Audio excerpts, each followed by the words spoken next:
Welcome to day 2, and for today I obviously did not forget to wear my back support because I knew I needed it.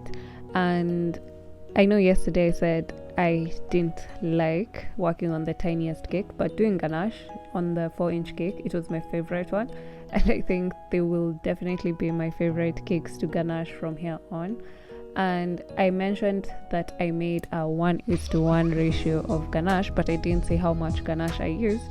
But on yesterday I only made 1.6 kg, 1600 grams of whipped cream with 1600 grams of dark chocolate. But as time went on, the more I decorated, the more I realized I might not have enough ganache to cover my largest cake. So I ended up making another 1000 grams of whipped cream with 1000 grams of dark chocolate. So in total, I used 2.6 kgs of whipped cream and 2.6 kgs of dark chocolate. So in total, my ganache was like 5.2 kilos, and the amount that was left after all this was probably like 200 grams in total. So I definitely used half a kilo of ganache. And I saw on TikTok, not just saw on TikTok, I've seen so many people usually ganache using acrylic discs at the top and at the bottom to make the ganache like even from up till down. And since I don't have the acrylic discs, and I'm one person who genuinely believes in using whatever tools you have, so at that point I just opted to use my cake boards, the thin ones that I had extras.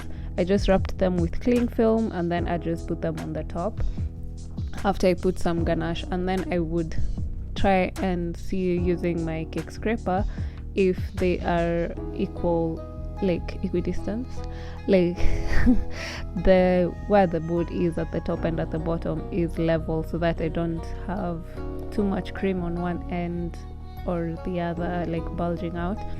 So I tried my best to make them as level as possible so that I could comfortably ganache.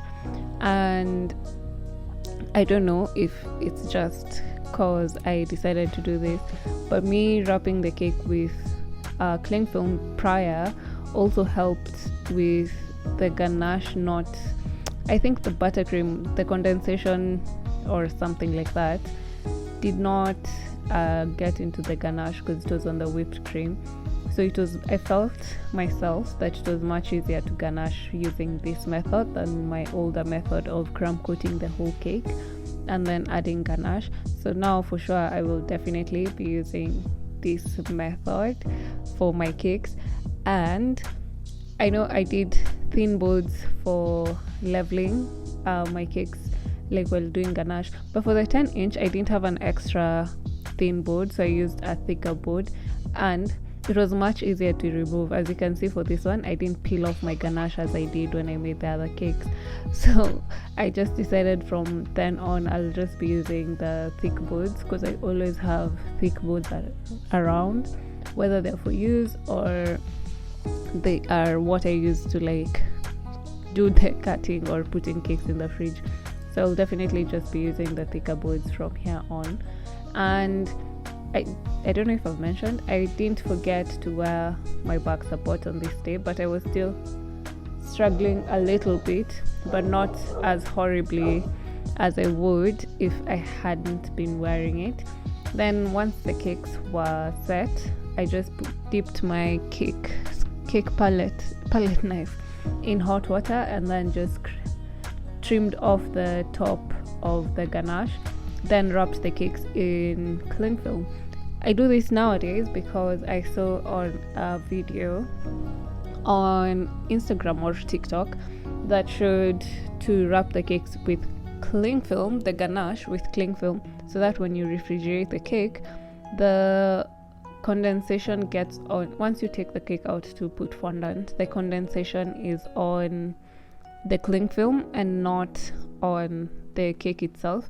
And also, if there's that abrupt change in temperature from the fridge to the room, that's also a reason why your cakes your ganache cracks because the outside temperature is too warm than the inside temperature of the cake, so it causes the ganache to crack. So since I started doing that, plus also not crumb coating the whole cake, I've noticed my cakes are not cracking. And also I prefer to steam on most days and rely on condensation to stick my fondant, so I'll definitely opt to do this method always. And once I was done with wrapping and leveling, I just made a lot of fondant, like 3 batches of what I normally make, and yeah, hopefully it will be enough. So that's how everything looks at the end. There's my fondant, and I'll see you tomorrow. Bye.